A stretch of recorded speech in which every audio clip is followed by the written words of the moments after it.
그럼 오늘 회복을 위한 기도라는 제목으로 지난주에 본문에 있는 말씀에 포함되어 있는 그런 구절입니다.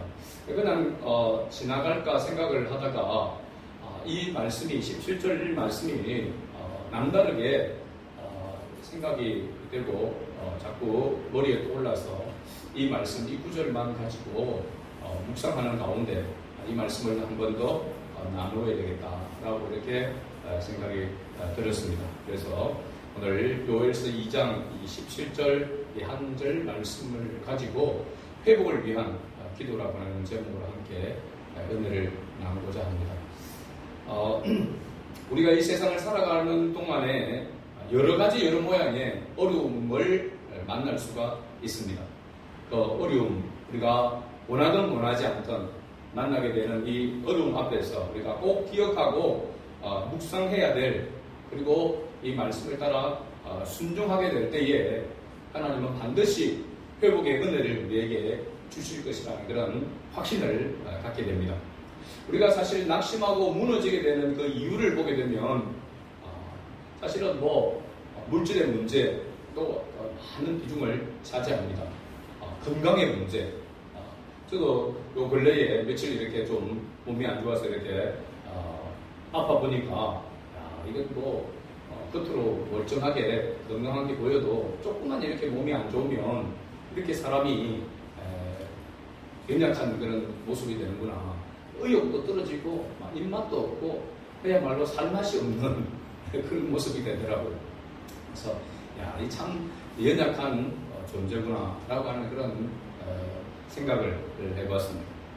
건강의 문제, 또 가정의 위기, 말할 것도 없고, 더 나아가서는 이 나라와 공동체에 대한 그런 위기, 혼란, 이런 것들 때문에 우리가 원하지 않는 그런 낙심과 또 무너짐이 생기게 된다라고 이렇게 말할 수 있습니다. 그래서 누구나 할 것 없이 크고 작은 어린아이들도 마찬가지고 어른들도 마찬가지고 잘 사는 사람이나 못 사는 사람이나 건강한 사람이나 건강하지 못한 사람이나 누구에게나 이렇게 닥쳐올 수 있는 이런 어려움, 이런 또 낙심, 무너짐에 대해서 성경은 분명하게 우리에게 말씀하고 있습니다. 회복의 기회가 있다라고 합니다. 회복을 하라고 이렇게 말하고 있습니다. 우리가 육신의 연약함 가운데서도 회복하려면은 병원에 가서 검진을 받고 또 처방을 받아서 약을 먹고 또 음식도 이렇게 가려서 챙겨 먹고 그리고 적당한 운동을 이렇게 병행하고 이렇게 할 때에 육신의 우리 건강도 회복이 되어지는 것을 이렇게 봅니다. 영적인 회복도 마찬가지라고 생각합니다. 영적인 회복에도 반드시 처방이 있다라고 하는 사실입니다. 오늘 그 영적 회복의 처방에 대하여서 바로 요엘서 2장 17절에 말씀하고 있는 것입니다. 회복의 비결이 바로 이 17절에 되어 있습니다. 우리 다시 한 번 더 이 17절을 읽어봅니다. 여호와를 섬기는 제사장들은 낭실과 제단 사이에서 울며 이르기를 여호와여 주의 백성을 불쌍히 여기소서 주의 기업을 욕되게 하여 나라들로 그들을 관할하지 못하게 하옵소서. 어찌하여 이방인으로 그들의 하나님이 어디 있느냐 말하게 하겠나이까 할지어다. 영적 회복의 비결은 기도로 시작된다라고 하는 것을 하나님은 이스라엘 백성들을 통해서 말씀하고 있고 오늘 우리를 통하여 주님께서 말씀하시는 줄을 믿습니다.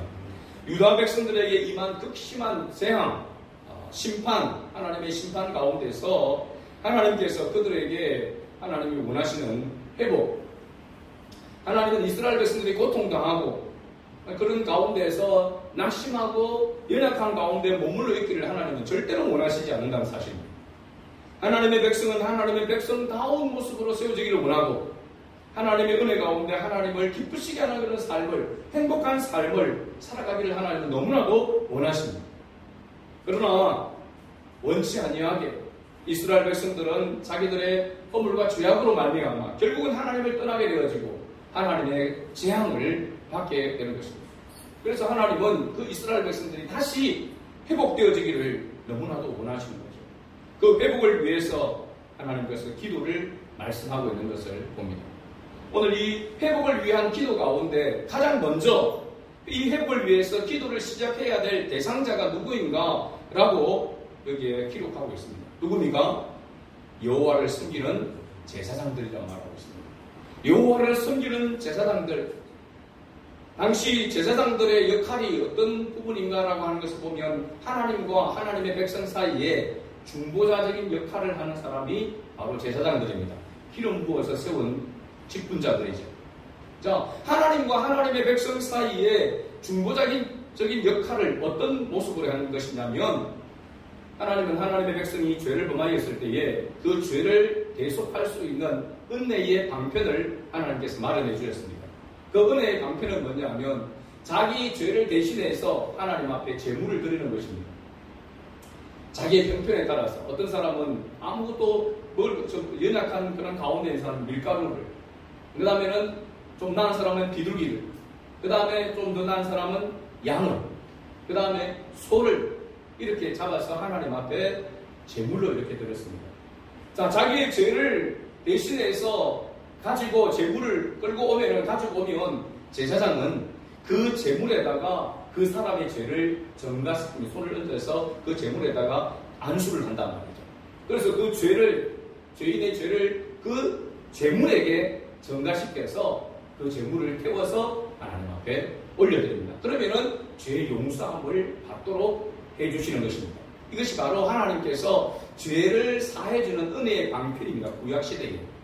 신약시대에서는 예수님이 친히 우리를 대신하여서 화목제물로 예수님이 자신을 십자가에 내어주심으로 말미암아 그 예수님을 믿는 자는 우리의 죄를 예수님께 다 전가시켜서 예수님이 우리 죄를 대신해서 짊어지시고 죽으심으로 우리의 죄가 용서함을 받는, 그리고 보면 구약시대에는 오실 예수님에 대한 상징적인 그런 모습으로 그림자로서 그 예수님을 바라보면서 자기를 드리는, 제사를 드리는 바로 은혜의 방편이었고, 신약시대에는 바로 실체이신, 제물의 실체이신 예수님이 우리를 대신해서 죽으신 것을 믿고, 또 지금은 오실 메시아를 믿는 그 믿음으로 말미암아 죄의 용서함을 받게 되는 것입니다.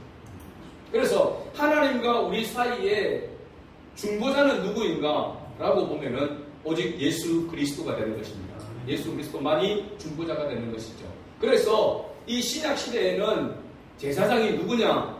여호와를 섬기는, 하나님을 섬기는 제사장들이 누구냐라고 하면은 신부나 교황이나 목사가 중보자가 아니라, 물론 중보자가 아닌 것이 아니죠. 중보자입니다. 그러나 모든 그리스도인들이 다 중보자라고 하는 사실입니다. 예수 그리스도를 통하여 하나님 앞에 나아갈 수 있는 제사장이 되는 것이죠. 바로 그 말씀이 베드로전서 2장 9절에 기록되어 있습니다. 그러나 너희는 택하신 족속이요, 다 같이 따라합시다. 왕같은 제사장들이요, 왕같은 제사장들이요, 거룩한 나라요, 그의 소유된 백성이니 이는 너희를 어두운 데서 불러내어 그의 기이한 빛에 들어가게 하신 이의 아름다운 덕을 선포하게 하려 하시니라. 아멘.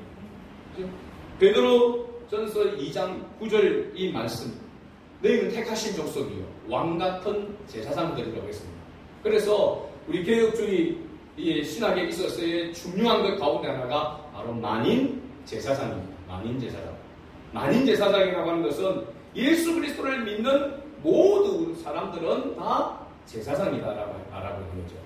목사가, 교황이 제사장이 아니라 예수 그리스도를 믿는 모든 사람들은 다 제사장이 되었다라고 그렇게 말하고 있습니다. 그래서 오늘 여호와를 섬기는 제사장들이라고 하면 구약시대에는 특별한 직분, 기름 부음을 받은 바로 백성과 중보 사이에서 그 제물을 담당해서 드리는 그 역할을 했던 제사장을 이야기하고 있지만, 이 신약시대에 오늘날의 여호와를 섬기는 제사장들은 저와 우리 모두를 말하고 있다는 사실입니다. 그래서 오늘 이 본문 말씀이 중요한 것입니다. 이것은 특정한 사람을 위하여서 하는 말씀이 아니라 바로 우리에게 하는 말씀입니다. 저도 이 말씀을 묵상하면서 물론 모든 사람들이 다 제사장으로서의 직분이지만 또 이 목회자로서의 저는 더 그런 의식을 가지고 이 본문의 말씀을 좀 더 살펴보게 된 것입니다. 저와 여러분 모두가 여호와를 섬기는 제사장들로서 우리에게 우리가 하나님 앞에 회복을 위해서 기도해야 된다라고 하는 그 기도해야 될 대상자들이라고 하는 것을 분명하게 인식하는 그런 은혜가 있기를 주의 이름으로 축복합니다. 자, 그렇다면 하나님은 우리가 어디에서 이 회복을 위한 기도를 드려야 된다라고 이렇게 말씀하고 있는가? 오늘 본문 말씀에 보면은 낭실과 제단 사이에서 울며 이르기를 이라고 이렇게 말씀하고 있습니다.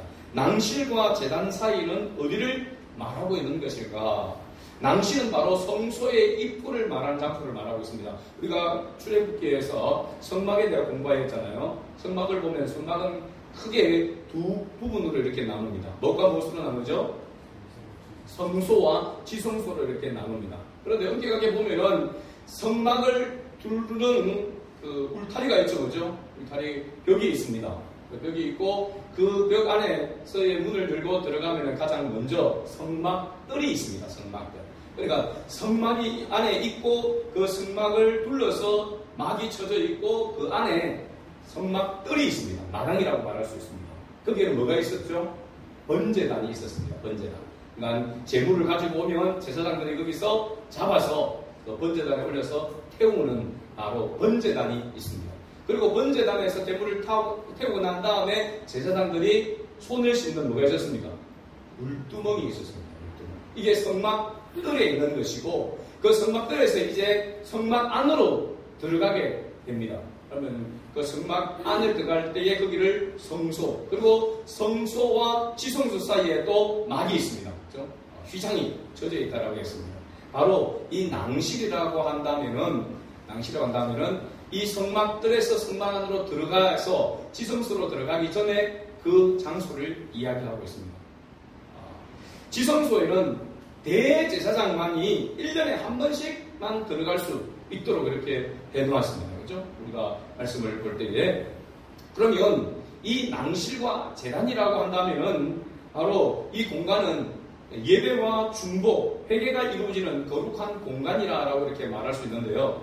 좀 어떤 상징적인 그런 의미라고 본다면은 낭실과 제단 사이에서 울며 기도하라라고 하는 것은 오늘날 신약시대로 적용해 본다면 무엇을 말하고 있냐면 예수 그리스도의 이름으로 하나님 앞에 나아가라라고 하는 것입니다.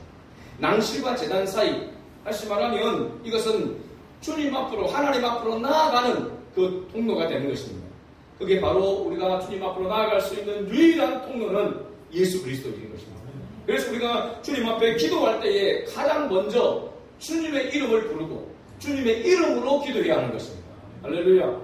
우리의 기도가 그냥 허공을 치는 향방 없는 그런 기도가 아니라 반드시 예수 그리스도의 이름으로 그 이름을 의지하여 믿음으로 기도해야 된다라고 하는 것을 말해주고 있는 것입니다. 바로 여기에서 여호와를 섬기는 제사장들을 향하여서 우리를 향하여서 주님 말씀하시기를 예수 그리스도의 이름을 믿고 의지하여 하나님 앞에 기도하며 나아가야 된다라고 하는 것을 강조하고 있는 것이죠. 자, 그렇다면 오늘 우리가 회복을 위한 기도를 어떻게 드려야 되느냐? 그 기도의 내용이 무엇인가 크게 두 가지를 이야기하고 있습니다. 첫째는 뭐냐면 주여 여호와여 주의 백성을 불쌍히 여기소서라고 이렇게 말하고 있습니다. 첫 번째 우리가 하나님 앞에 기도해야 될 그 기도의 제목이라고 한다면 그 기도 제목은 여호와여 우리를 불쌍히 여겨 주옵소서. 회복을 위한 기도하는 가운데서 하나님은 우리를 여호와 하나님의 이름을 부르면서 우리를 불쌍히 여겨달라고, 불쌍히 여겨달라고, 긍휼을 베풀어 달라고 하는 이 기도를 먼저 드려야 된다라고 이렇게 말하고 있습니다. 왜 그러는가? 여러분, 기도는 우리가 하는 기도를 하나님께서 다 들어주실까요? 들어주지 않을까요? 다 들어주신다는 말도 맞고 다 들어주지 않는다고 하는 말도 맞습니다. 그렇죠? 어떤 의미냐면 우리가 하나님 앞에 기도하고 하는 것 모든 것들을 하나님이 다 들어주시느냐? 하나님의 뜻을 따라서 구하는 기도를 하나님이 들으신 줄을 믿습니다. 그러면 하나님의 뜻을 따라서 구하는 기도는 하나님이 다 들어주시느냐? 무조건 애매하죠, 그죠? 근데 하나님의 뜻을 따라 구하는 기도도 우리가 원하는 때에 우리가 원하는 방법으로 이루어지지 않는 경우가 훨씬 많습니다. 하나님의 뜻을 따라서 믿음으로 기도함에도 불구하고 그 기도의 응답이 하나님의 때에 하나님의 방법으로 응답된다는 사실입니다. 할렐루야. 그러면 우리가 하나님 앞에 굳이 기도해야 될 이유가 있나요? 어차피 하나님의 때에 하나님의 방법으로 하나님께서 응답하실 거면 왜 우리가 하나님 앞에 굳이 기도해야 되냐 말이죠. 하나님은 우리의 기도에 의해서 좌지우지 되시는 분이 아니십니다. 내가 기도하면 하나님이 이렇게 하신다. 교만입니다. 물론 어떤 부분에서 우리가 믿음으로 기도할 때에 하나님의 그 원리 자체가 그렇게 기도하면 하나님이 응답하신다라고 이렇게 확신 있게 말할 수는 있습니다. 그러나 우리의 기도에 의해서, 나의 기도에 의해서 하나님이 좌지우지 되시는 그런 하나님이 아니시라는 사실입니다. 하나님은 아무리 하나님의 뜻을 따라서 간구하고 기도해도 하나님의 때에 하나님의 방법으로 하나님이 응답하신다는 사실입니다. 기도의 응답의 주권이 나에게 있는 것이 아니라 우리에게 있는 것이 아니라 철저하게 하나님께 있다라고 하는 사실입니다. 그러면 하나님 앞에 우리가 무엇을 구해야 되는가? 그래서 하나님의 긍휼을 구해야 하는 것입니다. 자, 여러분 우리가 하나님 앞에 선택을 받아서 구원함을 받았습니다. 이것이 하나님의 은혜라고 우리가 고백을 합니다. 하나님의 은혜가 어떻게 임한 것입니까? 우리가 하나님 앞에서 내가 이렇게 잘못을 회개하고 이렇게 또 죄를 버리고 하나님의 말씀을 따라서 이렇게 순종했기 때문에 하나님께서 나를 선택하고 하나님이 나를 자녀 삼아주시는가? 어떻게 보면 그렇게 된 것 같이 보여집니다. 내가 회개하고 말씀을 듣고 그죠? 회개하고 그리고 그 말씀에 따라서 이제는 순종하는 그런 삶을 살아가니까 하나님이 나를 구원하셔요. 그렇게 말할 수도 있습니다. 그러나 엄격히 말씀을 드리자면 우리가 뭔가를 하나님 앞에 했기 때문에 하나님이 우리를 구원하신 것이 아닙니다. 믿습니까 여러분? 전적으로 하나님께서 우리를 불쌍히 여기사 긍휼히 여기사 우리를 구원하신 것입니다. 우리가 뭔가를 했기 때문에 하나님이 그 의를 보고 우리를 구원하신 것이 아니라 불쌍히 여겨주셨기 때문입니다. 불쌍히 여겨주셨습니다. 하나님의 구원은 하나님의 은혜로 이루어진 것인데 그것은 하나님께서 우리를 불쌍히 여겨주셨기 때문에 긍휼히 여겨주셨기 때문에 구원이 이루어진 것입니다. 그래서 회복을 위한 첫 번째 기도의 제목이 바로 뭐냐 하면 주여 나를 불쌍히 여겨 주옵소서 긍휼을 베풀어 주옵소서라고 하는 이 기도가 선행되어야 된다는 사실입니다. 내가 아무리 주님을 위해서 살아가겠다고 결단하고 다짐을 하고 또 그 의지를 가지고 애를 쓴다 할지라도 하나님의 긍휼하심이 없이는 하나님께서 불쌍히 여겨주지 아니하시면은 하나님의 은혜를 덧입을 수가 없기 때문에 그렇습니다.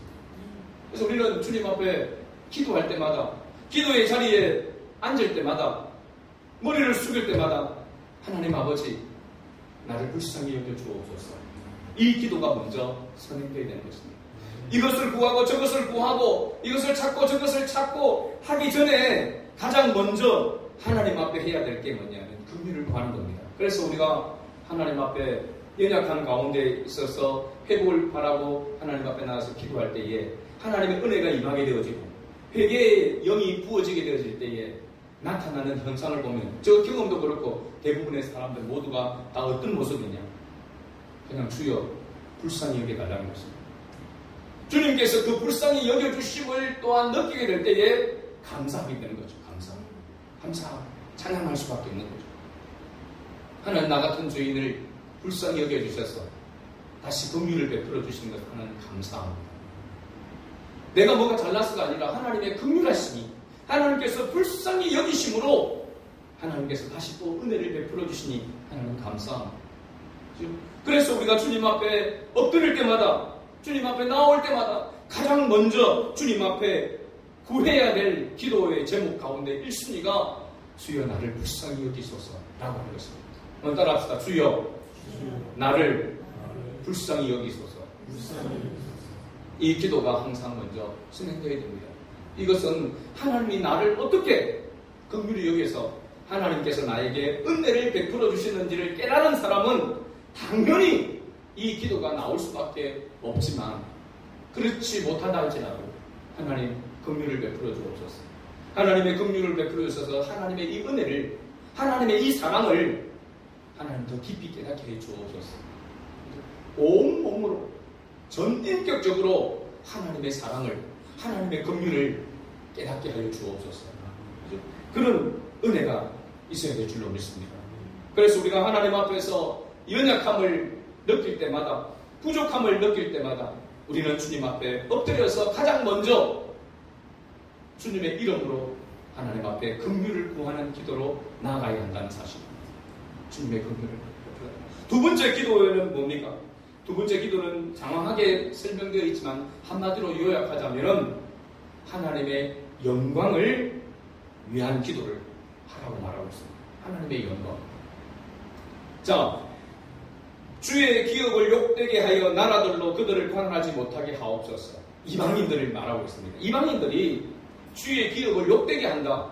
하나님의 기업이 누굽니까? 사실은 이스라엘 백성입니다. 택한 이스라엘 백성입니다. 그 이스라엘 백성들을 욕되게 한다는 것은 그들을 지배한다는 것입니다. 식민지로 삼는다는 것입니다. 그렇게 하지 못하게 하옵소서. 어찌하여 이방인으로 그들의 하나님이 어디 있느냐? 이방인들이 하나님의 백성들을 향해서 너희들은 하나님이 어디 있느냐? 그렇게 말하게 하겠나이까? 그건 하나님의 영광을 가리는 것이다 라고 말하고 있습니다. 여러분, 우리가 세상 사람들을 통하여서 당신이 믿는 하나님이 어디 있냐? 라고 그런 소리를 우리가 듣게 된다면 하나님의 영광을 가리는 것입니다. 당신을 보니 하나님을 믿을 수 있을 것 같다. 우리의 모습을, 우리의 말과 우리의 은행 심사를 통하여서 당신을 보니까 하나님이 살아계신 것 같다. 라고 하는, 당신을 보니까 하나님이 도우시는 것 같다. 당신이 믿는 하나님이 당신을 도우시는 것 같다. 라고 하는 그런 소리를, 인정을 받아야 하나님의 영광이 되는 것입니다. 당신을 보니까 하나님이 살아계시다라고 하는 것을 나는 절대로 인정하지 못하겠다. 그러면서 우리가 믿는 하나님을 조롱하고 멸시하고 한다고 한다면 어찌 하나님의 영광이 되겠습니까? 그런 삶을 살아가기를 원하지 않아야 한다는 사실입니다. 그래서 하나님의 영광을 위해서 기도해야 된다고 할 때에 사도 바울은 고린도전서 10장 31절 말씀이에요. 우리가 너무나 잘 아는 말씀입니다. 그런즉 너희가 먹든지 마시든지 무엇을 하든지 다 하나님의 영광을 위하여 하라. 먹든지 마시든지 무엇을 하든지 다 하나님의 영광을 위하여 하라 라고 그렇게 말씀했습니다. 여러분, 웨스트민스터 소요리 문답 제1문의 첫 번째 물음이 뭐냐면 사람의 죄일되는 목적이 무엇입니까? 라고 하는 물음입니다. 그리고 세례 교육을 받거나 할 때에 가장 우리 옛날에 소요리 문답 공부도 했잖아요. 그 첫 번째가 뭐냐면 질문이 사람의 죄일되는 목적이 무엇입니까? 다시 말하면 우리가 살아가는 목적이 어디에 있습니까? 내가 살아가는 목적이 어디에 있는지에 대해서 질문할 때 그 답이 이렇게 되어 있습니다. 사람의 죄일되는 목적은 하나님을 영화롭게 하는 것과 영원토록 그를 즐거워하는 것이다. 이게 답입니다.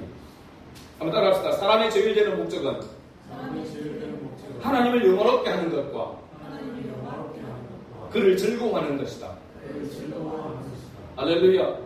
이 말씀이 바로 사도 바울이 고린도전서 10장 31절에 말씀하고 있는 것과 같습니다. 먹든지 마시든지 무엇을 하든지 다 하나님의 영광을 위하여 하라. 우리는 하나님의 택한 백성입니다.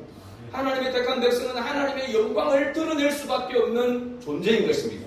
너희는 세상의 빛이라고 했고 예수님은 이 세상의 소금이라고 했습니다.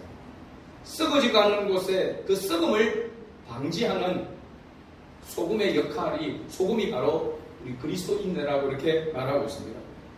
그런데 이 역할을 감당하지 못할 때 예수님께서 마태복음 5장 13절에 너희는 세상의 소금이니 소금이 만일 그 맛을 잃으면 무엇으로 짜게 하리요?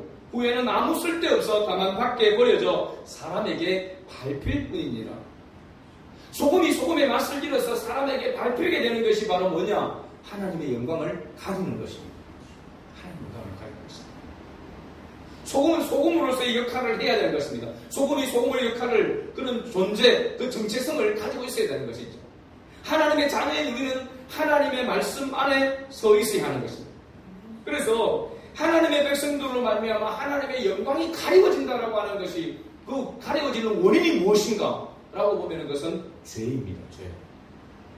죄가 들어오게 되어지면, 죄의 지배를 받게 되어지면 하나님의 영광을 가리는 게 되는 것입니다. 맛을 잃어버리게 되는 것입니다. 그래서 세상 사람들이 요즘 교회 다니는 우리 그리스도인들을 향하여서 멸시하고 무시하는 그 이유 가운데 하나가 뭐냐면, 당신이나 나나 다를 바가 없다라고 이야기합니다. 예수 믿는 우리나 예수 믿지 않는 자기들이나 다를 바가 없다. 그 사람들은 무엇을 기준으로 그렇게 말할까요? 세상의 윤리와 도덕적인 기준으로 그렇게 말합니다. 그렇죠? 세상의 윤리와 도덕적인 기준으로 가지고 볼 때에 우리나 자기들이나 별반 다를 바가 없다는 거예요. 우리는 물론 기독교 윤리, 하나님의 말씀의 윤리에 따라서 움직이는 거지만, 그러나 하나님의 말씀의 윤리에 따라서 움직인다고 할 때에 우리가 주의를 지키고 하는 것, 이것은 세상의 윤리와 도덕의 기준으로 평가할 수 없는 것이잖아요. 그렇죠? 그러나 세상 사람들은 세상의 윤리와 기준을 가지고 우리를 평가한단 말이죠. 세상의 윤리와 기준도 우리가 중요합니까? 중요하지 않습니까? 우리는 하나님의 기준을 따라서 살아가면서도 이 세상 사람들의 기준을 가지고 있는 도덕적인 그 기준과 윤리의 기준보다도 우리는 더 우월해야 된다고 했습니다. 그죠? 너희가 의가 수기관과 바리새인보다 낫지 아니하면 결단코 천국에 들어가지 못하리라고 했습니다. 그건 예수님께서 말하는 그 의는 사실은 우리의 윤리적인 그런 의가 아니라 하나님께서 주시는 의를 말하고 있지만은 그 속에 내포되어 있는 것은 뭐냐면 바리새인과 서기관들이 지키는 율법, 그 법을 지키는 그 수준을 이야기하고 있습니다. 다시 말하면 우리가 세상적인 도덕 윤리의 기준에 미치지 못하는 그런 삶을 살아간다 한다면은 세상 사람들에게 무시와 멸시를 당할 수밖에 없다라고 하는 사실입니다. 그러기에 하나님은 이방인들을 통하여서 이방인들을 회초리로 삼아가지고 하나님의 택한 백성을 징계하시는 것입니다. 우리가 물질로, 건강으로, 여러 가지 이런 모양으로 고난을 당하고 어려움을 당하는 그런 부분 가운데에서 우리가 찾아야 될 모습들은 거기에서 우리의 연약함을 깨닫고, 첫 번째로 하나님과의 관계 속에서 내가 하나님 앞에 잘못하고 있는 것은 무엇인가? 죄의 문제가 아닌가? 라고 하는 것을 먼저 살펴야 한다는 사실입니다.